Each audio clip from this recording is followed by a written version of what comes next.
Om Namo Bhagavate Vasudevaya.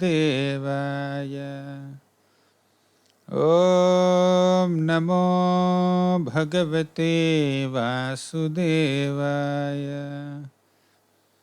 Om Namo Bhagavate Vasudevaya. Hare Krishna. Welcome to Bhagavad Pravaha online course. We have been discussing the 6th canto of Srimad Bhagavatam. And in the first episode, we have discussed the story of Ajamil based on the first 3 chapters of 6th canto. And in the next episode, we have seen the story of Daksha and Narada Muni, how Narada Muni converted Daksha's 11,000 sons into renunciants. And in the previous episode, the third episode, we have seen how Indra has offended his own guru Brihaspati, and thus all the demigods lost their positions in the heavenly planets because they were defeated by the demons. Because of their offense to Guru, they have lost all their opulence and positions. So Brahma instructed the demigods to take shelter of Vishvarupa, and all the demigods went to Vishvarupa, and Vishvarupa taught Indra Narayana Kavacha, and by employing this Narayana Kavacha, Indra has regained his heavenly position, and all the demigods were reinstated in their positions in the heavenly administration. So one day Indra has seen Vishvarupa offering oblations to the demons, and he became so insecure and angry, and he has beheaded this Vishvarupa. So because Indra killed Vishvarupa, Vishwarupa's father Tvashta became very angry with Indra, and he conducted a sacrifice to get a son who can kill Indra. But because of his wrong chanting of or mispronunciation of the mantras, instead of getting a son who can kill Indra, he got a son who can be killed by Indra. So that son's name is Vritrasur. So Vritrasur came out of the sacrificial fire of Tvashta, and he attacked the demigods along with his little army. And Vritrasur was so fearful to the demigods. The demigods went and took shelter of Lord Vishnu, and Lord Vishnu told them that you should go to Dadhichi Rishi and ask for his body and manufacture a thunderbolt out of his body, and that thunderbolt will be able to kill Vritrasur. That is the solution that Lord Vishnu had given to the demigods. We have discussed up to this point yesterday, and today we will see how the demigods would go to Dadichi and then beg for his body. So that begins the 10th chapter of this canto. So the 10th chapter of the canto begins with the conversation between the demigods and Dadichi. All the demigods, upon being advised by Lord Vishnu, went to Dadichi Rishi and asked him, "Oh Dadichi Muni, can you please give your body? We want your body so that we can manufacture a thunderbolt from your bones and use that thunderbolt to kill Vritrasur." And this has been instructed by the Supreme Lord Vishnu. So Dadhichi Muni, although he is ready to offer his body as per the will of the Lord, Dadhichi Muni initially said that I cannot give my body. Just in a jovial manner, just to joke with the demigods and hear some good instructions and some wisdom from the demigods, Dadichi initially rejected the proposal. He denied. He says that there is unbearable pain at the time of death, so it takes away the consciousness of all jivas. So how can we be giving our body to someone? So at any cost, one has to protect one's own body. So one can compromise on certain dharmic principles also sometimes when it comes to protecting one's own body. For example, if somebody speaks a lie, it's wrong. But if speaking a lie saves one's body, then one may be obliged to speak that. So Dadichi says that even if we can even compromise on dharma a little bit, but we cannot compromise on protecting our body. At any cost, this body has to be protected. Dadichi says like this. Vishnu said, even if Vishnu says also, we have to protect this body. So Dadichi, when he said like that, the demigods replied, saying that, oh, pious, kind, and affectionate souls offer anything for the welfare of other living entities. So you are a very benevolent personality. You are a very charitable person. How can you deny this charity?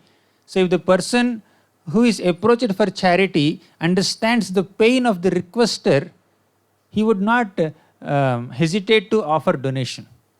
And similarly, if a person who is requesting understands the pain of the donor, then he will not request something undue. But here, in our case, we are obliged by the instruction of Vishnu, and we are so desperate, and our regaining of the heavenly planets actually depends on your giving of your body in charity to us. Can you please consider this? Then Dadichi said, demigods, so what is the use of this body if this is not meant to serve great souls like you? So one maintains this body just for the welfare of other living entities. So I have refused your request just to hear some dharmic principles from you. It's not that I don't have any intention to offer my body. So if Lord Vishnu asks, if the demigods are asking why I would not give my body, I am very happy to offer my body for your service. So one who cannot sacrifice one's impermanent body for others is pitied even by immovable beings. So the mind which laments for others' distress and rejoices at their joy is the real mind, and that is praised by pious men also. Means we need to take pleasure in others' pleasure, and when others are undergoing some distress, a noble person will also feel bad. So one should consider other people as one's own self, and extend oneself for the welfare of others. So Dadichi understands all this. One should not be thinking selfishly. One should selflessly sacrifice one's possessions and even one's own body and life for the welfare of other people. And now you are demigods coming and requesting me why I would not give my body. So I just offer my body for your service. So Dadichi is such a selfless soul, an exalted devotee of the Lord. He sacrificed his own life also for the service of Krishna and all these devatas.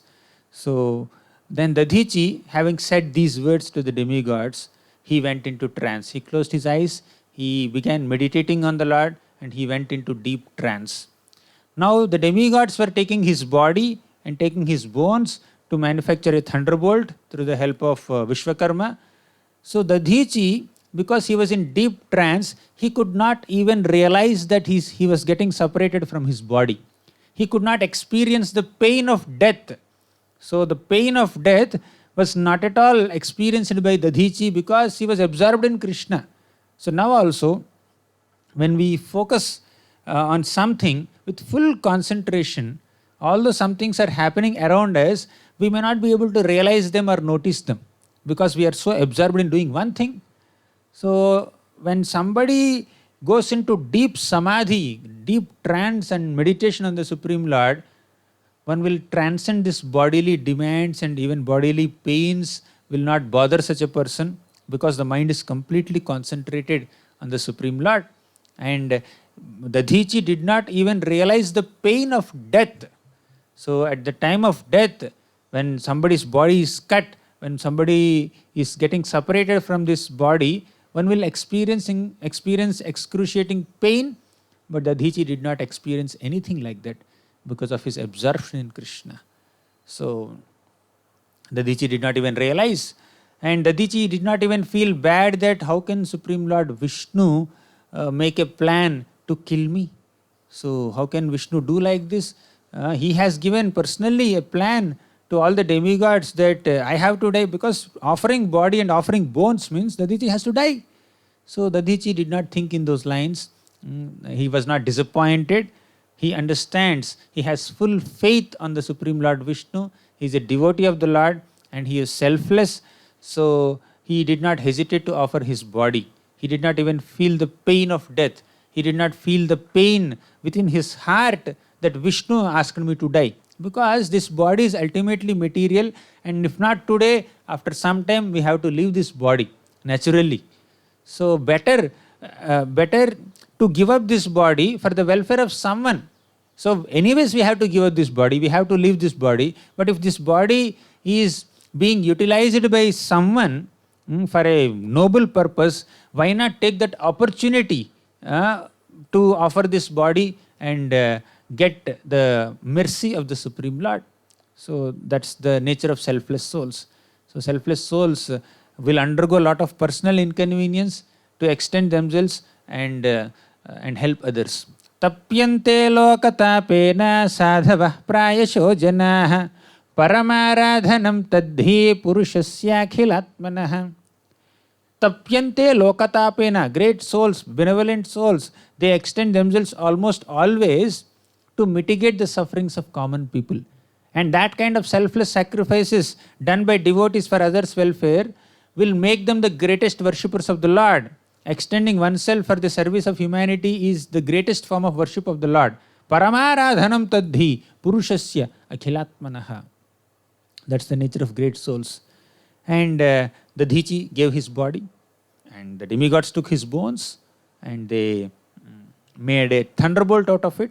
And Indra took up that thunderbolt, and he sat on this Airavata, his elephant, and he went to fight with Vritrasur.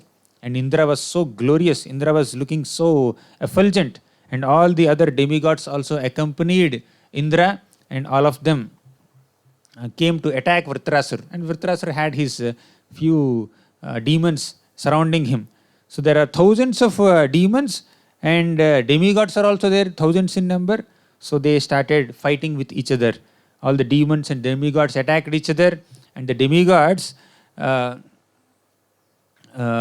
they started attacking the demons.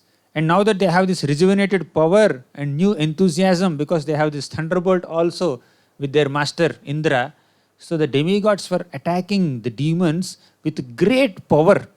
So the demigods quickly cut the weapons of all the demons when the demons were throwing the weapons, and the demons took up mountain peaks and trees and stones and showered on the demigods. And the demigods smashed them into small pieces. And all the demons who were accompanying Vritrasur, they became so afraid. So Vritrasur's soldiers became so afraid of the demigods, and they started running away from the battlefield. It's not good for a Kshatriya to leave the battlefield and show his back to the enemies. But these demons who were accompanying Vritrasur, they did not consider that first we have to protect our lives.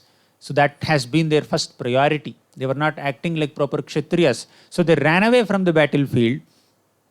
And although they were running away from battlefield, the demigods became quite shameless, and they started attacking these demons who were fleeing away. So Vritrasur became so surprised. So demigods are attacking the demons when they are running away, which is very heinous activity. And the demons started running away from the battlefield, leaving the battlefield in the middle of the war. That is also heinous.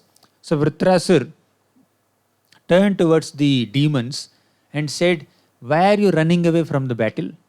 So are you not ashamed? Are you not proper Kshatriyas? Are you not warriors?" So he said that death is unavoidable. In any situation, Providence has not given us any escape from death. If you run away from battle today, tomorrow, anyways you have to die. So better to die on the battlefield only. Better to embrace a respectable death than such a heinous and shameless death. So who would not accept a glorious death of giving up one's body on the battle while fighting with the enemy without showing his back? So there are two glorious deaths recommended in the Shastras. Number one, by performing perfect yoga, if we meditate on the Supreme Lord and give up our body in that meditation, spiritual, divine meditation, then that's considered glorious death. Second glorious death is to die on the battlefield while fighting with an enemy without showing back. So Vritrasur was instructing the demons, anyways you will not take the first option. You will not be meditating on the Supreme Lord and giving up your bodies. Better take the second option. You have the battle ready, better die in the hands of these demigods and then go to upper planets, higher planets at least. But Although Vritrasura was standing on the battlefield and instructing the demons, still the demons were not listening to Vritrasura.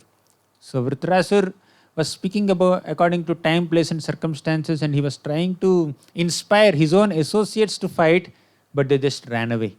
And when they are running away, when the demons were running away, the demigods were running behind them to kill them. So it's not according to the rules of religious war. Mattam, pramattam, unmattam, shuptam, balam, striyam, jadam. People who are intoxicated, people who are very young, means children, women, people who are sleeping, people who are mad, people who do not have proper weapons to fight, people who do not have a chariot to fight. Such people are not supposed to be attacked. People who are so afraid, they were running away from battlefield. So it's not right on the part of a Kshatriya to kill a person who is running away in fear. But the demigods gave up these religious codes of war, and then they were running behind fleeing demons also to kill them. So that's considered very bad. And Vritrasura tried to inspire the demons to fight with the demigods, but the demons were not listening to him. Then Vritrasura turned to the demigods and he started instructing the demigods also. Are you not ashamed of attacking people who are running away in fear? Are you not ashamed of it? So the demons are like stool. It is inglorious to attack a fearful enemy from behind. So by attacking an enemy from behind, how can you be promoted to heavenly planets? So stand before me if you have any power to fight with me. So Vritrasura chastised the demigods and he roared like a lion. He made a tumultuous sound while roaring like a lion. The demigods, just by hearing the roar of Vritrasura, they just fainted, as if they were struck by thunderbolt. Thunderbolt was not released by Indra till now, but the demigods felt as if they were struck by thunderbolt, and they just closed their eyes in fear. And Vritrasura, like a mad elephant, trampled all the demigods. So just like a elephant tramples on, say, some bamboo trees, bamboo logs, so then bamboo will be crushed into just small pieces. So like that, Vritrasura was crushing the demigods. The bodies of the demigods were crushed under the feet of Vritrasura. And now Vritrasura came in front of Indra. Indra was majestically sitting on his Airavata with his thunderbolt weapon and many other weapons. So Indra took his club first. He did not throw his thunderbolt immediately. Indra took his club and then threw at Vritrasura. And Vritrasura caught that club with his left hand and just threw it as if it was nothing. So Vritrasura was so huge, like a mountain. He was almost touching the clouds, and Indra was quite small, sitting on Airavat. When Indra threw his powerful club that had the track record of killing so many demons, Vritrasura just caught that club and then made it so useless. You can see the picture there where Vritrasura's left hand was holding that club. The club was not even as big as his hand or finger also.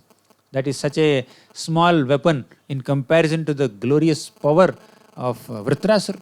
So then Vritrasura made this club, Gada, useless, and then he struck Airavata with that same club. And Airavata's mouth broke, and then it started spitting blood, and it was pushed back 18 yards behind. And Indra was also like quite shaken up. So then when Vritrasura struck Airavat, and Airavat lost his composure, then Vritrasura did not again strike back on Indra. Because the enemy has to be given some gap or some time to recover and to compose himself and then get ready to fight.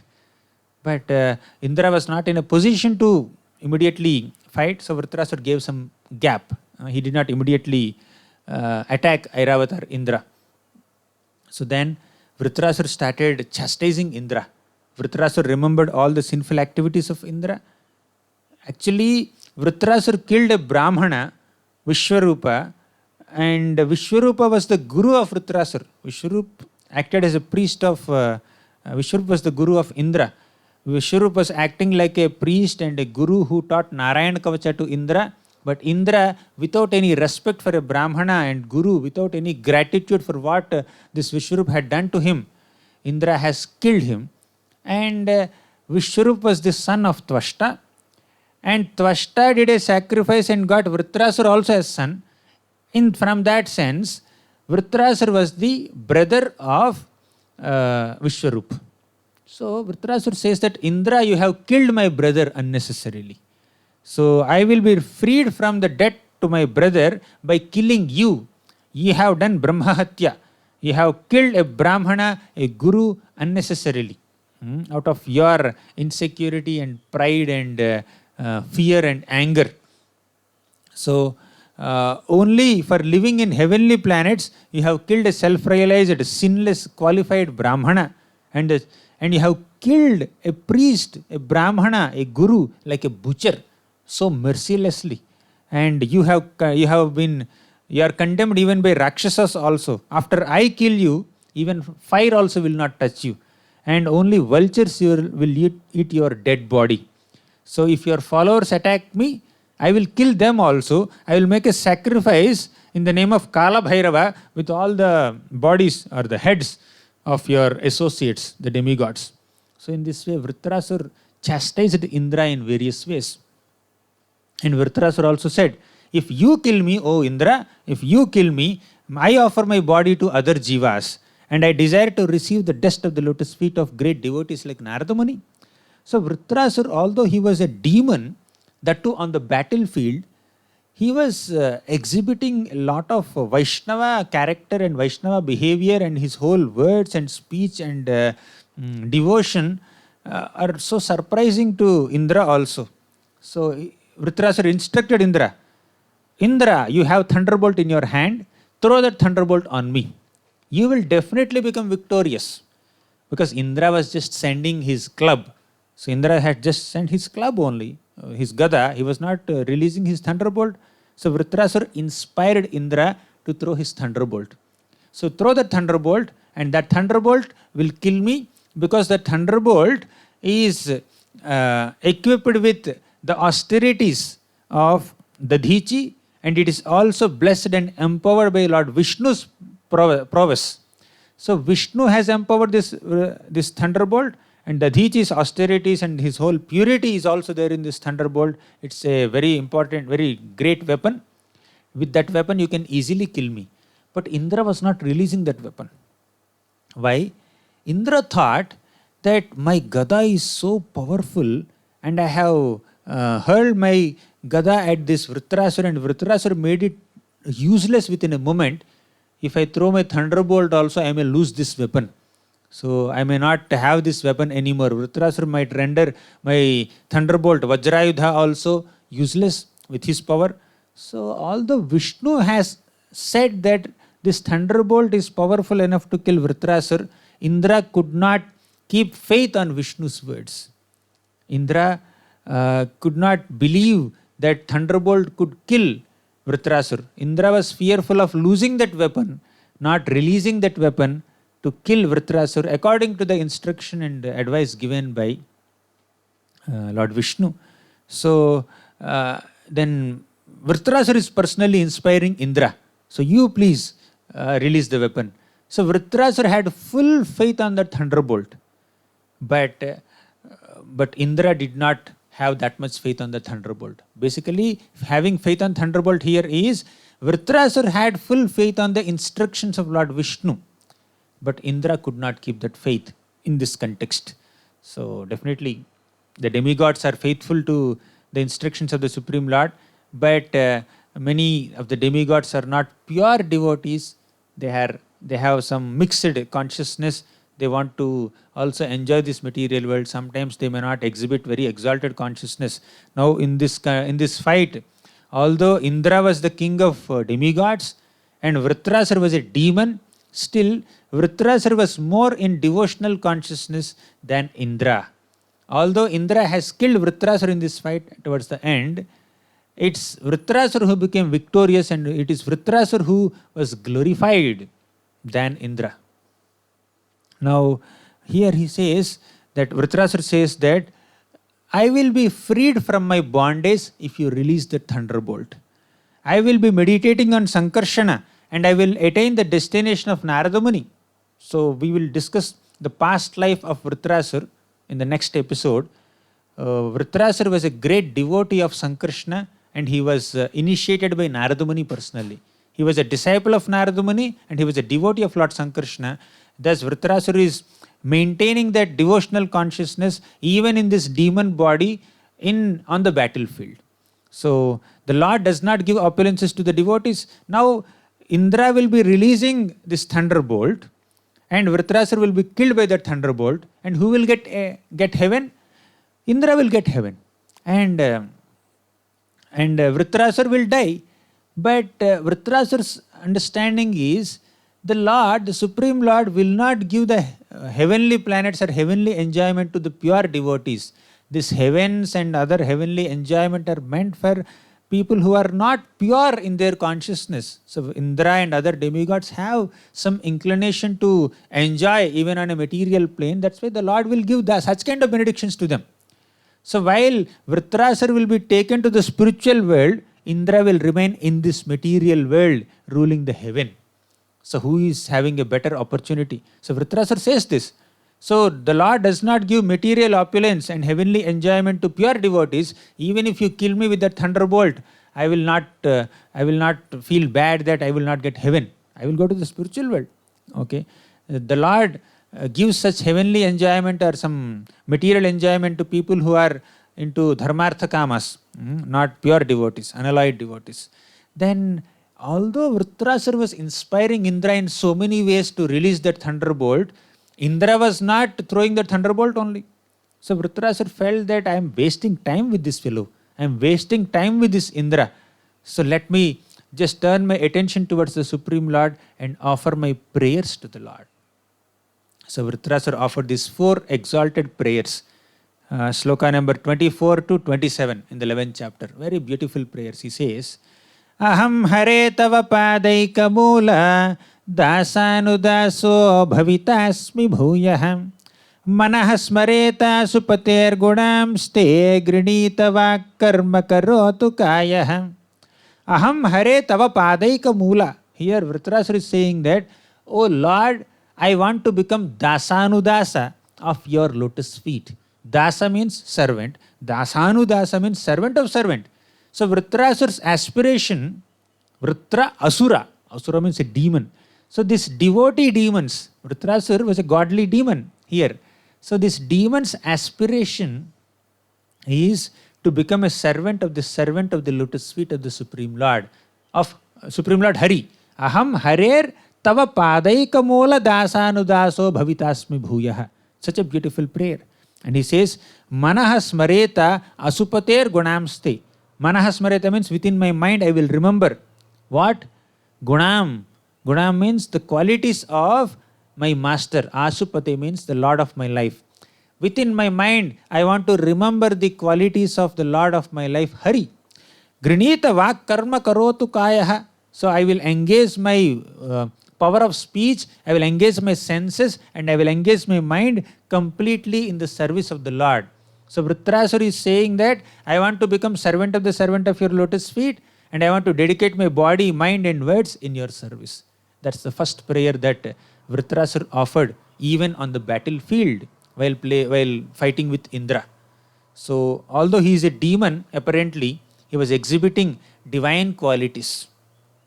The second shloka he says that Nanaka prishtham nachapa rabeshtyam na sarva bhaumam narasadhipatyam na yoga siddher apunar bhavam va samanjasatva virahaya kankshe nanaka prishtham nacha parameshtyam.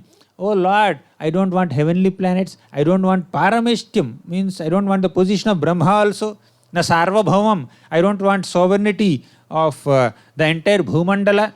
Na rasadhipatyam, I don't want even the lower planetary systems.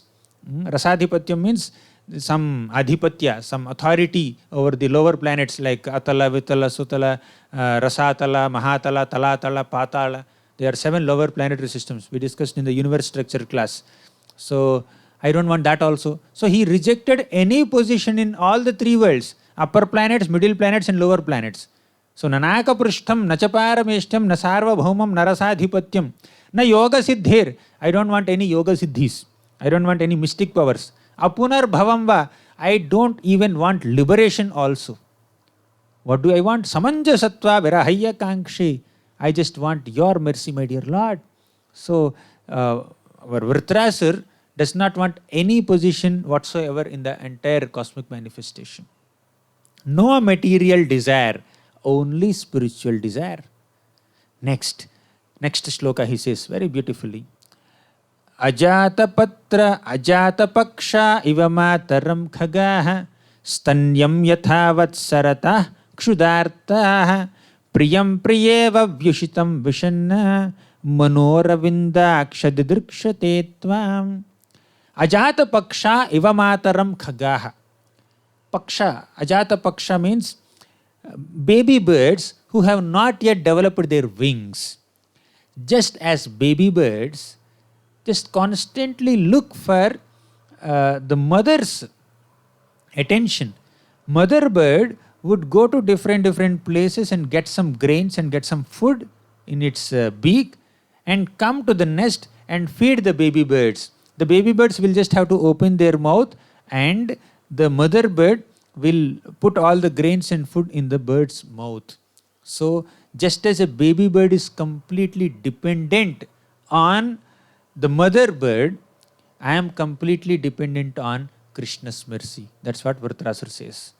So a devotee's dependence on the Supreme Lord is like a baby bird's dependence on mother bird.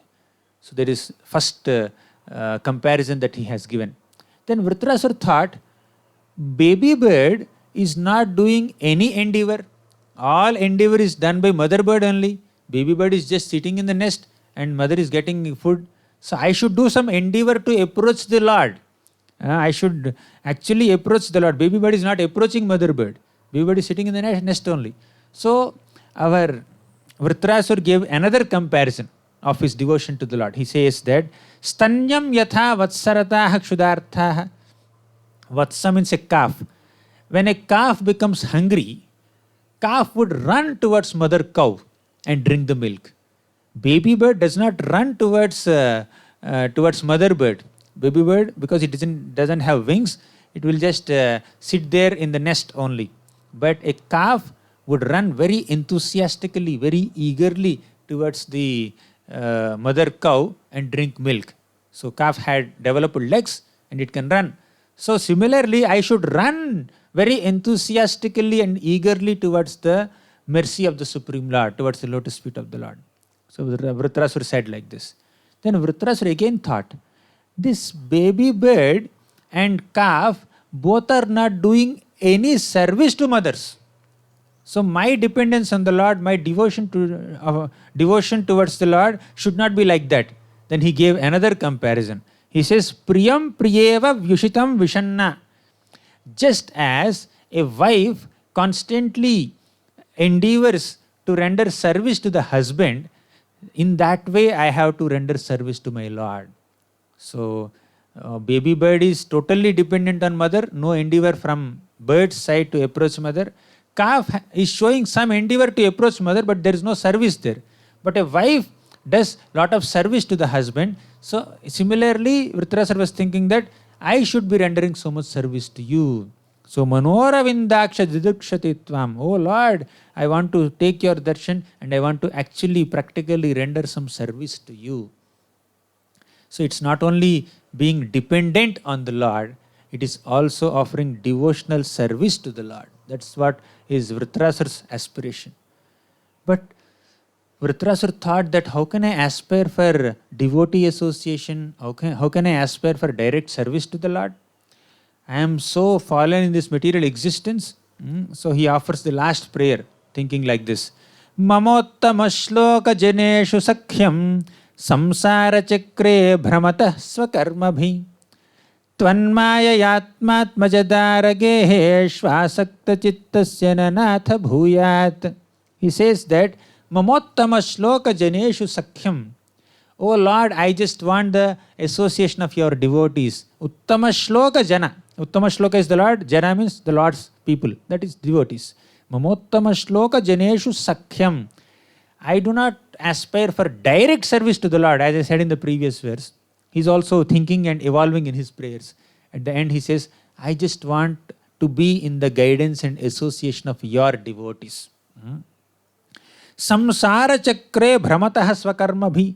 I may be wandering in this samsara chakra, the ocean of material existence, because of my own karma. So, tvan mayaya atma, atmaja, apta, gdara, geha. So many paraphernalia is there. Means there are wives and children and house and household paraphernalia, relatives. So many things are there for a conditioned soul to get distracted. So although I may be doing this Brahmanda Brahman or wandering in this material existence, may I have the fortune of associating with your devotees. That's the final prayer that he offers. So these are the 4 prayers offered by our Vritrasur on the battlefield while fighting with Indra. So even after offering these prayers also, Indra was silently sitting there on the battlefield, not throwing his thunderbolt. So Vritrasur initially chastised Indra to inspire Indra to throw the thunderbolt. And Vritrasur later offered prayers to the Lord, and Indra was still sitting there. So Vritrasur thought that let me just attack him. Then he will be inspired to fight with me. So Vritrasur attacked Indra with a trident. Then Indra just cut the trident and cut one of the arms of Vritrasur. Vritrasur's arm was so strong like Vasuki serpent, but that hand was cut by Indra. Then Vritrasura struck Indra on the jaw and Airavat with his iron mace. So at that point, because Vritrasura struck Indra back, Indra dropped the thunderbolt. So the thunderbolt in the hand of Indra just fell down. So Indra felt so bad. Indra felt so ashamed to pick it up. For a Kshatriya to drop a weapon is a great insult, that too on the battlefield. So because of the strength of Vritrasur, Indra just dropped the thunderbolt. He could not even hold the thunderbolt. So Indra was feeling so ashamed and embarrassed that he was not picking up the thunderbolt. Then he was practically defeated. To drop a weapon on the battlefield is considered almost like a defeat only, but Indra was overwhelmed with this pain and then he was not picking up the thunderbolt. So Vritrasur encouraged Indra to fight. Now earlier Indra was not releasing the thunderbolt because he was thinking that thunderbolt might be rendered useless by Vritrasur because he rendered my club also useless. So in that way Indra did not show much faith on the Lord's words in one sense. But Vritrasur had lot of faith. And now when Indra dropped the thunderbolt, he was not picking up the thunderbolt. And because he was considering himself as a Kshatriya, himself as a warrior, he is considering himself the doer. How can I pick it up? It's like a sense of prestige for me. How can I pick up a weapon which I dropped? So one should not be thinking in terms of one's own prestige or one's own greatness and one's own position. One should be thinking oneself as servant of the Lord. Here Indra was supposed to fight with Vritrasur according to the instruction of Lord Vishnu, and Indra was supposed to occupy the position of the king of heaven and administer and rule the world with responsibility. So that is his service. So while doing this service, sometimes there could be some insult or some embarrassment. Indra is supposed to accept all of them. But Indra was not picking up this thunderbolt. He was thinking in terms of himself in terms of the doer. But Vritrasur was totally focused. Vritrasur was born from the sacrificial fire of Tvashta, and as soon as he was born, he came on the battlefield to fight with the demigods. And demigods took a while and then came back with the thunderbolt, and Vritrasur was fighting. So the only ecstasy in Vritrasur's life was the thunderbolt in the hands of Indra. So Vritrasur was living and maintaining his life and fighting only to be killed by that thunderbolt in the hand of Indra. Otherwise there is no agenda in Vritrasur's life. So Vritrasur had some demonic associates. So many demons came on the side of Vritrasura to fight with the demons, fight with the demigods. All the demons ran away. So there is no one fighting on Vritrasura's side. Vritrasura was alone fighting on his side. So all the demons were not on his side, and all the demigods were against Vritrasura to kill him. No doubt about it. Indra was against Vritrasura, and all the sages also were praying that Vritrasura should die as early as possible. Practically almost everyone in the entire universe did not understand the glorious position of Vritrasura. They practically did not understand what's there in this personality. Why is he fighting? And even if he becomes victorious in this fight also, what will he do with that victory? So Vritrasura was not fighting for victory or defeat. Vritrasura was fighting because it is his duty. And it's ordained that Vritrasura has to be killed by the thunderbolt in the hands of Indra, and that is his only ecstasy in life, and that is the instruction of the Supreme Lord Vishnu, and Vritrasura had full faith in the instruction of Vishnu. Just as Dadhichi did not feel bad, he was not disappointed that Vishnu has made a plan to take away Dadhichi's body. That means to kill Dadhichi in one sense. And here the Supreme Lord Vishnu personally has made a plan to kill Vritrasura also. But Vritrasura was not feeling bad that, oh, I am a devotee of Vishnu, but Vishnu himself has made a plan to kill me. He was not thinking like that. He knows Vishnu is my supreme well-wisher, and he has made a plan to kill me, means that must be really beneficial for me, and he will take me back into his loving association. So I have to fight somehow. It's my duty, and I have to be killed by the thunderbolt in Indra's hand, and that's my only focus. Ekeha Kurunandanaha. That's my only focus in life. So what all Vritrasura has done in his one lifetime was just to fight in one war, in one battle. In that battle, he was supposed to give up his body through that thunderbolt and go back to Godhead. That's the only activity in Vritrasura's lifetime, which is very brief, very short. So Vritrasura saw Indra not picking up thunderbolt. So Vritrasura has been waiting for Indra to pick up the thunderbolt. Initially he chastised him so that he can release the thunderbolt. Then Vritrasura offered prayers to the Lord. Then later Vritrasura attacked Indra also. But Indra was not releasing the thunderbolt, and now he is feeling so embarrassed to pick up the thunderbolt when it fell down. So Vritrasura again gave instructions to Indra. Indra, please understand, except the Supreme Personality of Godhead, Vishnu or Krishna, no one is always victorious.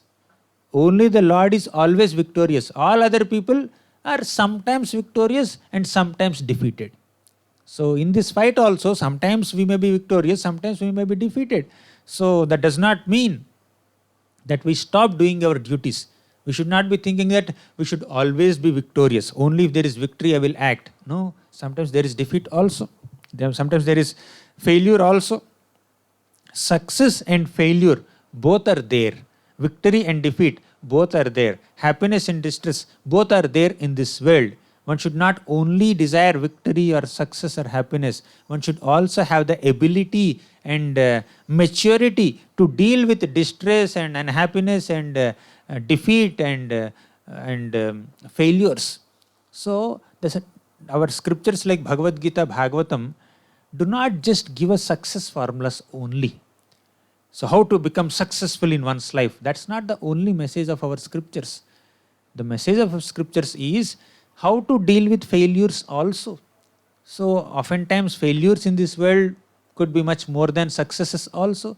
So we should have the right attitude and ability to deal with both success and failure, and not be desirous of only success and become so overconfident and elated and proud in success. And when defeat comes, we should not be so disheartened or discouraged or devastated or depressed or lose all inspiration. That's not the message of Bhagavatam. Vritrasura is saying that only Krishna is always victorious. Vidhur Jayati is always victorious. All other people are sometimes victorious and sometimes defeated. So every living entity is controlled by the Supreme Lord. He is the superintendent. and we are just dancing like puppets in his hands. So even Purushavasaras are also under his control. And fools think that body to be the cause of everything, so they are deprived of bodily possessions at the time of death unwillingly, and they remain. But you should be remaining equipoised. You are also a devotee of the Lord, so remain equipoised. Don't feel so bad that there is success, there is defeat. So take my example. So Vritarasura is telling Indra, all my demon associates ran away. I am left alone on the battlefield. No, I was fighting with you. My one hand is cut by you. Still I am fighting. So when my hand is cut, did I become depressed? I am still fighting. Please consider this whole war to be a gambling match. In gambling match, sometimes somebody will be victorious, somebody will be defeated, but one should not be depressed. So consider this as a gambling match and do not lament. Pick up that thunderbolt and then fight. So Vritarasura is instructing Indra like this. So Indra smiled, and Indra became so impressed with the devotion and maturity of Vritarasura. He was surprised. You are a demon, and how can you be acting like a perfect devotee? I can see that you are a perfect devotee. You are glorifying the Supreme Lord and expressing your dependence on the Lord, and exhibiting a lot of detachment and renunciation and intelligence even on the battlefield. I can see your discrimination and endurance in bhakti. So you attained the position of an exalted devotee, giving up your demoniac mentality. So devotees like you really swim in the nectarian ocean and very happy. While we are just happy in some small ditches of material happiness. You are in the ocean of spiritual happiness and joy and ecstasy of loving the Lord. We are in the ditches of some small ditches. So Indra understood the exalted position of Vritarasura. In fact, at one point, Indra was even hesitant to kill Vritarasura also. He is such a perfect devotee. But still, Vritarasura threw his iron club with his left hand, aimed at Indra, and Indra cut that iron club also into pieces and cut the remaining hand of Vritarasura also. Now Vritarasura does not have both hands to fight. So Vritarasura was thinking that how should I fight now? I don't have both hands, but I have a big mouth. So Vritarasura was so huge, he opened his mouth and he swallowed Indra. And he thought, fight is over. So I don't have hands to fight. I have a mouth to fight. I swallowed Indra. So means Vritarasura was doing his best to fight with Indra. So when Indra was swallowed by Vritarasura, Vritarasura thought that fight was over, and he closed his eyes and he went into a trance meditating on Lord Sankarshan, and Indra was inside the abdomen of Vritarasura. So Indra employed his thunderbolt and his Narayana Kavacha, and he pierced through the abdomen of Vritarasura and came out, and he started cutting the throat of Vritarasura, and it took 1 full year for Indra to cut the throat of Vritarasura. So Vritarasura was in deep trance. Vritarasura started meditating on the Supreme Lord even on the battlefield. And after the fight was over from his side, he closed his eyes and meditated on the Supreme Lord because of his deep samadhi, his full absorption, and his huge powerful body. His neck was so stiff that Indra took 1 full year to cut that throat. And finally, he has killed Vritarasura. Although Vritarasura was killed and Indra became victorious in this fight, the real victory is Vritarasura's. At the end of the fight, Vritarasura attained the spiritual world and Indra attained material heaven. Who is victorious? The person who enters material heaven is great, or the person who attains the spiritual realm, the loving company of the Supreme Lord, is he great? So Vritarasura was defeated externally and he was really victorious on a spiritual plane. So Krishna plans for the upliftment and liberation of his pure devotees, while he may just give some material facilities to some mixed devotees who are not fully pure yet in their consciousness. Although Indra was also a devotee, but he had some inclinations for heavenly enjoyment. So he was not as pure as Vritarasura. So by seeing this, all the demigods and Brahma and Prajapatis and so many people became morose that Indra was swallowed. But finally Indra came out and he has cut the head of Vritarasura. And Gandharvas and Siddhas praised Indra, and they started showering flowers on Indra. So then a living spark came from Vritrasur's body and entered the spiritual world. Vritrasur, with his two arms cut, lying on the battlefield, he was looking like a huge mountain, as you can see in that picture. So everybody became so happy. Although everyone became happy, Indra became so morose. You can see in that picture, Indra was lamenting like this while Vritrasur was lying on that body, lying dead there. So when everyone in the universe was celebrating the death of Vritrasur, because Vritrasur apparently presented himself like a demon, his devotional qualities are revealed to Indra on the battlefield. But other people who were only watching this battle from a distance, they did not know the devotional qualities of Vritrasur. So his prayers they did not hear. Indra has heard. So all the other people were rejoicing the death of Vritrasur while Indra lamented so much. So he lamented for killing a Brahmana. Vritrasur also is kind of Brahmana only because he was the son of Twashta. Twashta was a Brahmana. Although he was acting like a demon fighting, he was the son of a Brahmana. So he killed. And when Vritrasur was killed, everyone was pleased in the three worlds, but Indra was unhappy. So Parikshit Maharaj, who has been hearing this story from Sukadeva Goswami, asked Sukadeva Goswami why Indra was unhappy. Then Sukadeva Goswami revealed the secret. Actually, Indra was not very happy to kill Vritrasur. Vritrasur was a very exalted devotee. Indra was not ready to kill him. When Indra was not ready to kill Vritrasur, some sages encouraged Indra, Indra, please kill this Vritrasur. He is creating a lot of disturbance in this universe. You must kill him. So then Indra was hesitant that I offended my guru, this Brahaspati, and I lost heavenly kingdom. And later I killed another guru, that is Vishwarup. So I again got the sinful reaction.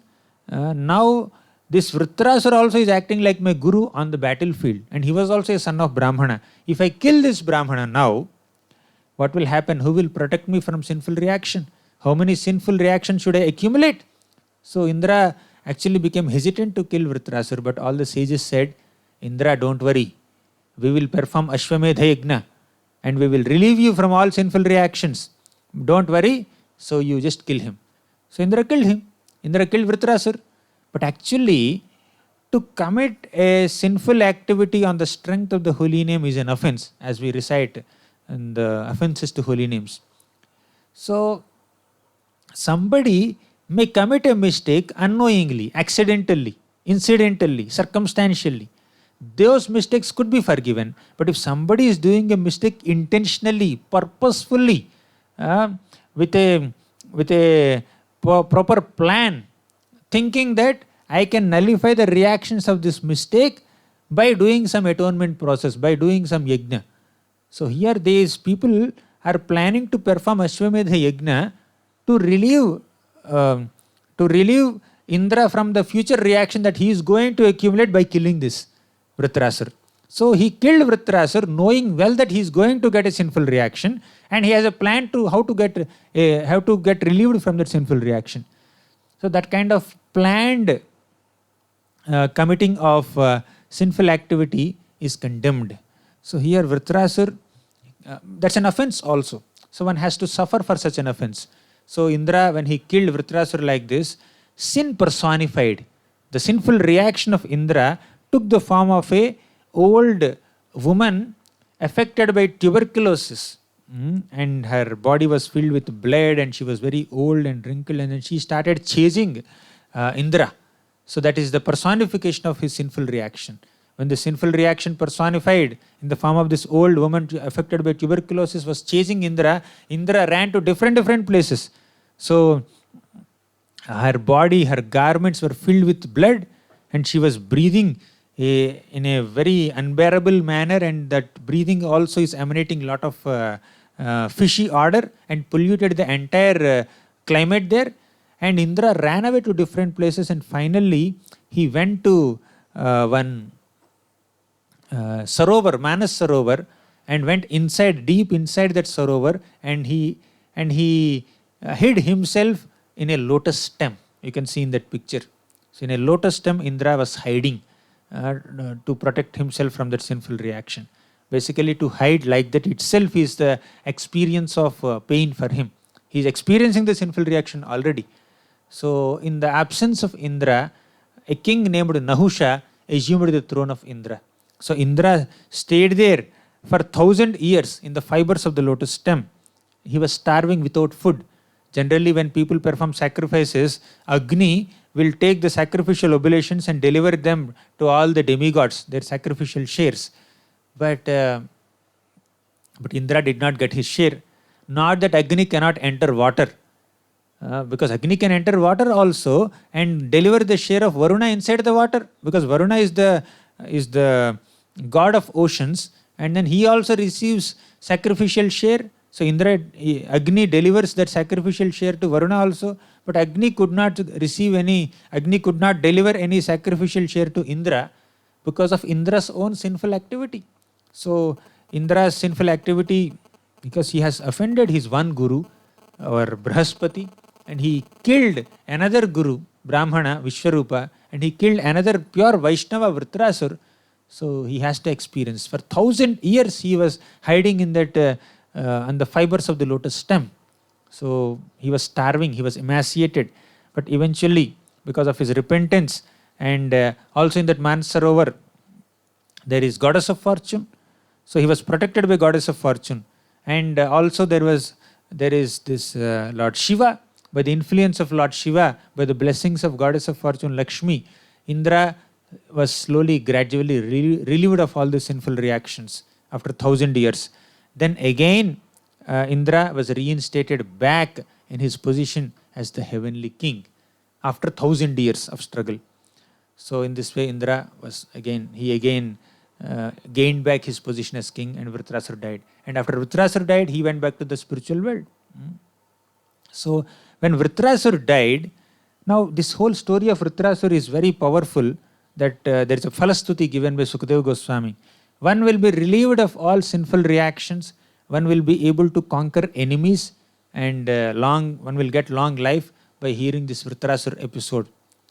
Anyways, our main focus in hearing all these pastimes is to develop our love for Krishna and to develop pure devotional service. And by hearing Vritrasur's episode, we get lot of inspiration and determination and dedication to the path of devotional service. And Vritrasur was an exemplary devotee. Although he was in the body of a demon, he exhibited great devotional qualities even in war. And even Parikshit Maharaj also was surprised to know, to hear the qualities of Vritrasur. So he asked Sukadeva Goswami, "Oh Sukadeva Goswami, how did Vritrasur develop such a great quality, devotional quality?" Actually, amongst all the jivas, millions and millions of jivas, human beings are very few. And amongst those human beings, people who actually follow dharma are very less. And amongst those human beings who follow dharma, like doing so many activities, Vedic karmakandic activities, amongst them, people who desire liberation from the material world, they are even more rare. And even amongst those people who desire liberation, who are actually liberated, Jivan Muktas, they are even more rare. And even amongst the Jivan Muktas, or liberated souls, people who have actually realized and understood the real meaning of liberation, that is service to the Lord, they are also very rare. And even amongst those people who have realized the real meaning of liberation, Narayana Paraha, means those people who have dedicated their lives to Narayana are extremely rare. Muktanam api siddhanam Narayana Parayanaha Sudurlabha Prashantatma Kotishvapi Mahamunehe. Amongst all Muktas and Siddhas, Narayana Paras, exclusively surrendered devotees of Narayana, are extremely rare. And Vritrasur seems to be belonging to that category of Narayana Para.